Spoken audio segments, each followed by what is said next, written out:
obviously it's very concerning to see such hatred directed at the First Minister. Sadly, that is not a new phenomenon for the First Minister. He's had to deal with that all of his political career, sadly, but serves to underline why it's so important that we come forward with the hate crime legislation that we have to afford the same protections that he has received on the basis of his race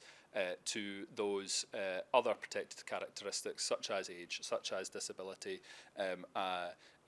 transgender identity and sexuality, as well as religion,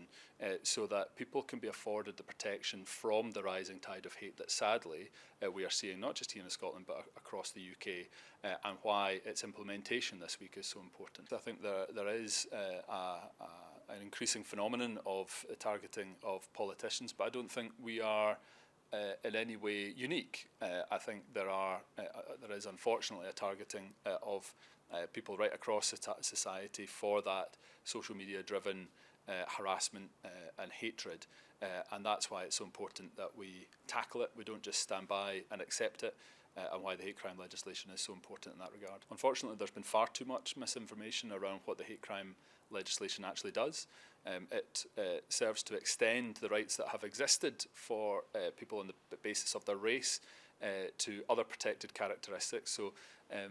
hate crime legislation on the basis of race has been in force for 40 years. And